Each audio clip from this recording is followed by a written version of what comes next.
Alright, today on Passport Kings, we talking about Brazilian money. Engage.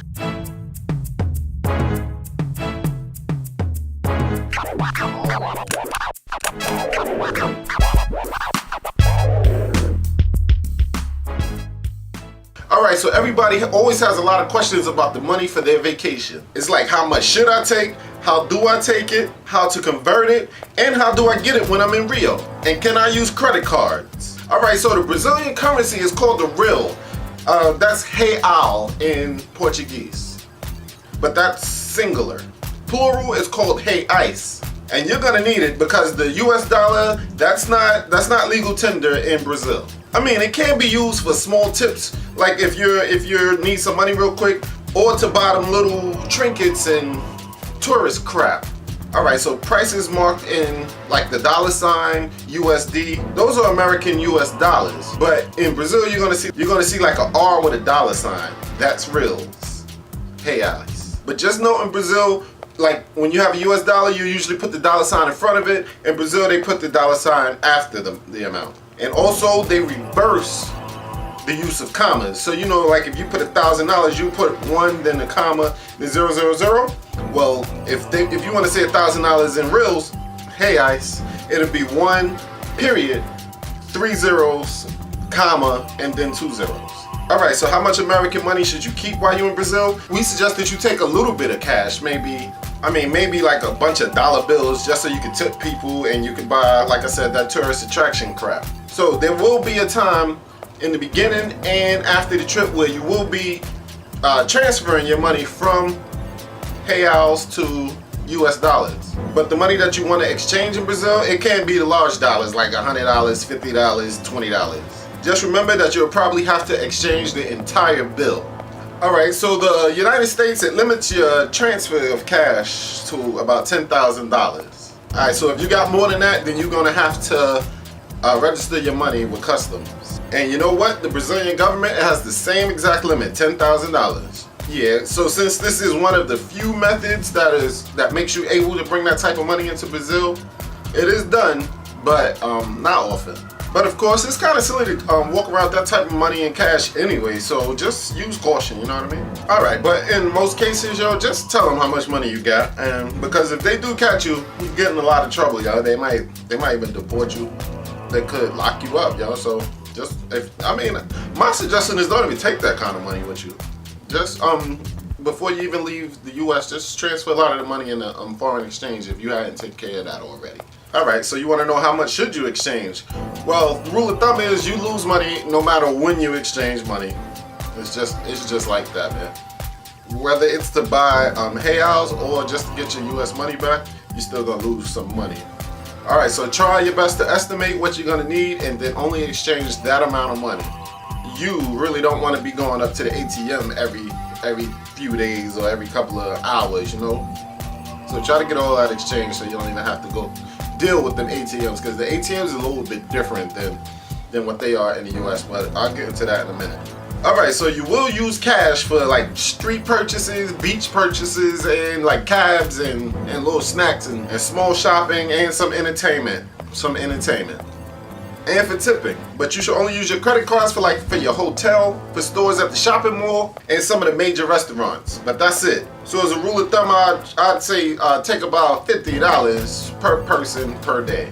And that should be able to get you your food, your relaxation, your entertainment, everything, just so you can have a worry-free vacation. I mean, you should allow more if you got some planned special events coming up that you're gonna pay for, or if you're gonna go to like the fanciest restaurants, take a little bit more money than that. But usually just take about $50 per day. But like I said, don't trust them ATMs, man. They're very hard to find, and then when you do find one, you just gonna have to hope that it's working. All right, so here's a real good tip. Make sure you take about $500 extra with you. Alright, and this $500, it shouldn't be touched at all. Alright, so that $500, that's just your backup plan, because you never know. So be safe, you know what I mean? Just have it in cash. When you go to the hotel, stick it in the safe, man. And that's not nothing for you to carry around when you be walking around with $500 in your pocket. You don't need that much. Your main goal with this $500 is to take it back home with you.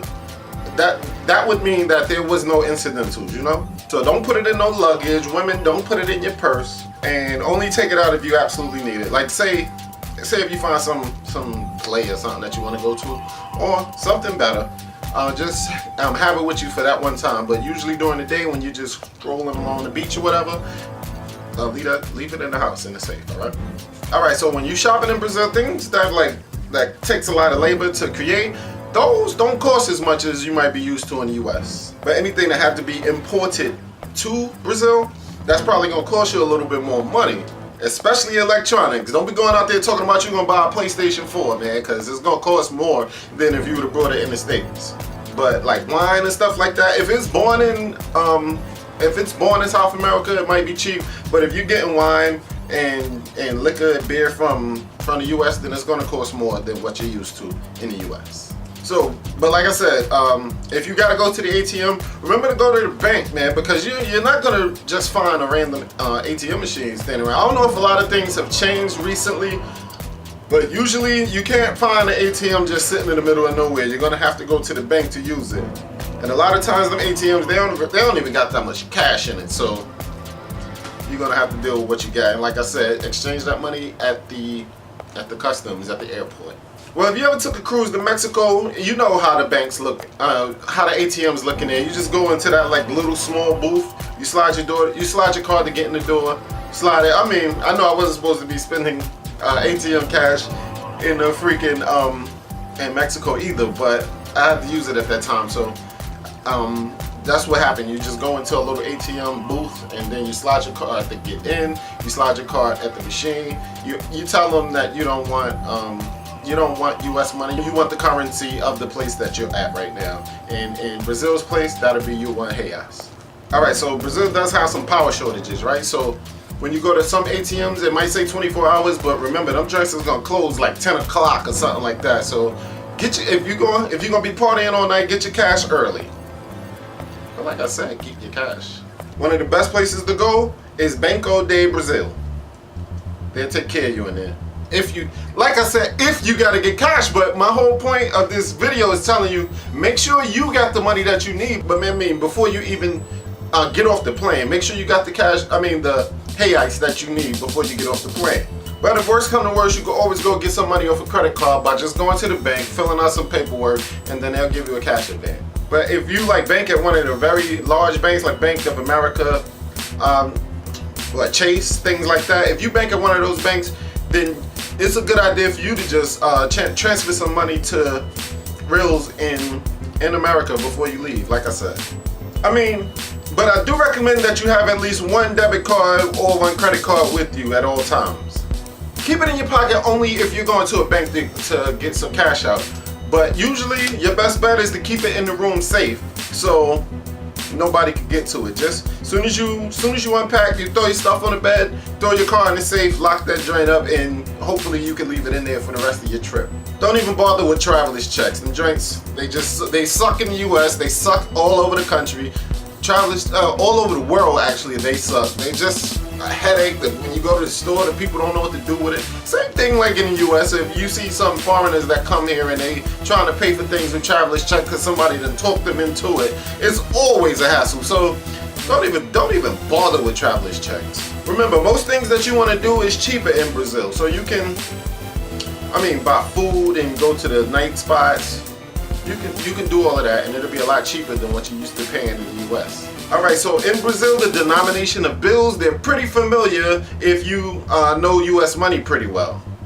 They have 100 reais, they have 50 reais, they have 20 reais, they got 10 reais, they have 5, 2, and 1 reais, which is a real if it's one.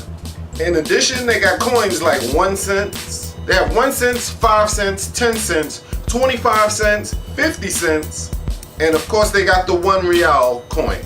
The 100 reais bills, they are available, but they're always kind of hard to cash, so try your best to stay away from those. Alright, so on the day right before you leave to go to Brazil, check out the exchange rate at the Banco de Brazil. Just Google it. I'm looking for the exchange rate of the US to the Brazil reais. And the answer you get is going to represent the average. Like I said, you go to different places, you might find a different exchange rate. But yo, don't use that Banco. I mean, I know I said use Banco de Brazil, but that's out in the streets. Don't use the joint that's in the baggage claim area, because their prices are ridiculous. And what I mean is when you walk out of the plane, you walk out of customs, and you're picking up your bags. Don't use those exchange places. Use it either inside the airport or outside at the bank on the streets. They see you coming out the airport and they ready to get you. So every time you're about to exchange some money, pull that Google search out that you did, see if the exchange rate is somewhere around the same. You don't want to get ripped off with that exchange rate too much. I mean, I know you got money to burn because you're ball and all that, but why give the money away when you don't have to? Try to exchange it for as close to what it's trading for as possible.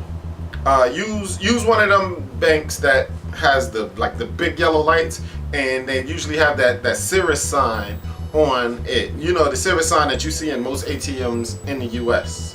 And of course, emergency cash can be gotten from Western Union. If you go out there and you blow through your money on the first day, yo, just call somebody at home, tell them they can use Western Union, and they can get some money to you fast. Alright, so down below I'm going to give you a quick map about the regular prices for regular things like liquor, cab rides, and I don't know, just the little knickknacks like dinner and things like that.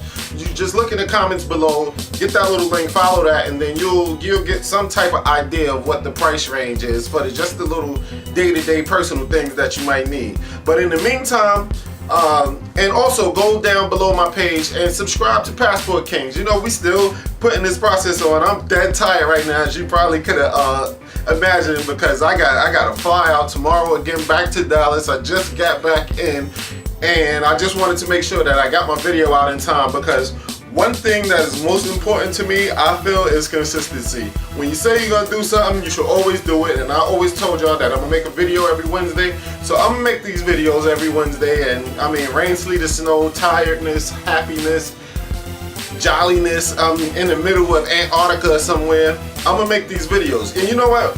In a couple of weeks, not even weeks, in a couple of days, I'm gonna put up a little survey.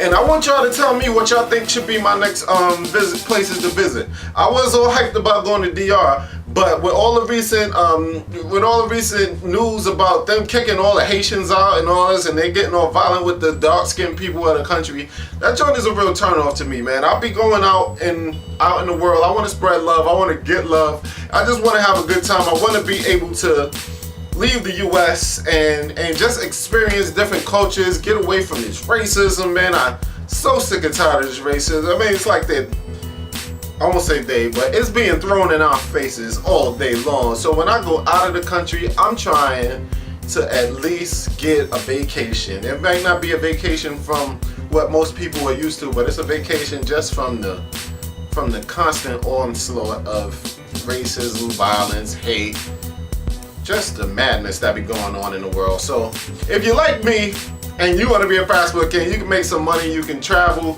you travel to all the hot spots like I'm gonna be going. Sign up to Passport Kings. That's www.passportkings.com/contact us. There's a little form on the left side of the screen, and you can fill that in. One is for my mailing list, where I'll send you some important information that you can use every week. I'll send that to you every week. But then on the other side of the page is the information to become a Passport King you'll join Paycation, but you'll be under the Passport Kings battle cry, and we're gonna ride this joint on to the future and get this money, get this travel on. But oh yeah, I forgot. Like I was saying, I'm gonna put up the little survey. It's not really a survey. Poll. I'm gonna put up the poll where y'all can tell me what spots y'all want to see the Passport Kings at. What's the other countries y'all want me to go to? I'm all open for it. I got a whole bunch of free time and a bunch of travel time, and I'm gonna be able to go wherever y'all think is the best places for me to go. So look out for that poll. I'm gonna put it up on my Facebook group, BM Travel to Brazil, Costa Rica, anywhere that passports are needed. I'm gonna put it on my other group, which is called Travel Abroad. Y'all can follow me on Facebook. That's facebook.com/passportkings. My personal page is facebook.com/passportrock. Like me on Facebook. Follow me on Twitter. Check out PassportKings.com. Subscribe to this page. Look out for new videos every Wednesday. Alright, so there's this word called perseverance. That means when things aren't going your way, you're still trying. People who persevere, they get what they want every time. You know why? Because even when they're told no, in the back of their mind, they're like, I'm going to be told yes eventually. And guess what?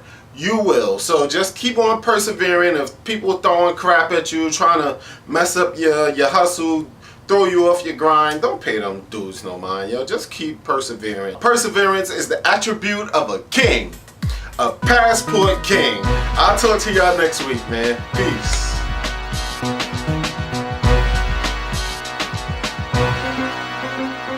And yeah, the 100 the 100 Hayes bills